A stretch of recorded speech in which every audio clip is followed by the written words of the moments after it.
सबक नंबर 9 हवा। सामने दी गई तस्वीरों में कौन से काम हो रहे हैं, बताइए।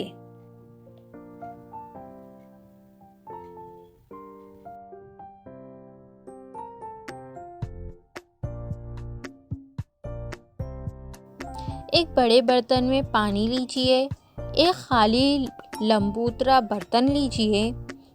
लंबूतरा यानी जैसे बाल्टी होती है, लंबा बर्तन ऊंचा। इस खाली बर्तन को पानी की ऊपरी सतह पर उल्टा रखकर नीचे दबाइए। अब बर्तन को तिरछा कीजिए। आपको इससे क्या मालूम हुआ? हवा के बुलबुले फौरन पानी की सतह पर आने लगते हैं। इससे क्या जाहिर होता है? हवा पानी से हल्की होती है, इसलिए बर्तन तिरछा होते ही हवा के बुलबुले पानी की सतह पर आते हैं। इससे क्या समझ में आता है? खाली नजर आने वाले बर्तन में भी हवा मौजूद थी। हवा हमारे चारों तरफ मौजूद है। खाली नजर आने वाली जगह में भी हवा है, लेकिन हमारे इतराफ की ये हवा कहाँ तक फैली हुई है? फिजा यानी क्या?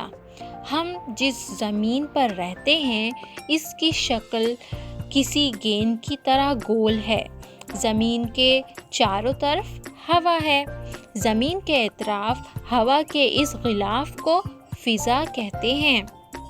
ज़मीन से हम जैसे जैसे दूर जाते हैं, फ़िज़ा में हवा की तह पतली होती जाती है, यानी ज़मीन की सतह के करीब हवा की तह सबसे ज़्यादा मोटी होती है और ऊपर की तहें एक दूसरे से दूर होती हैं। इसका मतलब ये है कि ऊंचाई पर हवा हल्की होती है। आइए ये करके देखते हैं। एक तश्तरी लीजिए। इसमें एक मोमबत्ती खड़ी कीजिए। तश्तरी में पानी डालिए। मोमबत्ती जलाइए। अब मोमबत्ती पर एक कांच का गिलास औंधा रखिए। आपको इससे क्या मालूम हुआ? थोड़ी ही देर बाद मोमबत्ती बुझ जाती है और गिलास के अंदर पानी की सतह बढ़ जाती है। ऐसा क्यों हुआ? हवा का एक जुज़ जलने में मदद देता है। वो जैसे जैसे इस्तेमाल हुआ, पानी वैसे वैसे ऊपर चढ़ता गया। हवा का वो जुज़ जब ख़त्म हो गया तो मोमबत्ती बुझ गई। पानी का ऊपर चढ़ना रुक गया। जलने में मदद करने वाले हवा के इस जुज़ को ऑक्सीजन गैस कहते हैं। ज़मीन की फ़िज़ा हवा के ज़रिए बनी है। नीचे दी हुई शक्ल में दायरा यानी हवा है। इस दायरे के 5 मसावी हिस्से करें तो इसमें से एक हिस्से के मसावी ऑक्सीजन हवा में पाई जाती है। हवा में ऑक्सीजन के अलावा दूसरी कई गैसें भी होती हैं। ये दूसरी गैसें कौन सी होंगी? ये हम देखते हैं।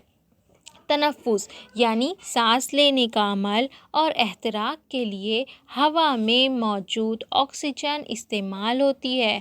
तनफ़्फ़ुस और एहतराक के अलावा आपको हवा के और कौन से इस्तेमाल मालूम हैं? बताइए। आप जानते हैं कि सोडा वाटर में से निकलने वाली गैस कार्बन डाइऑक्साइड होती है। यही गैस कम तनासुब में हवा में भी होती है।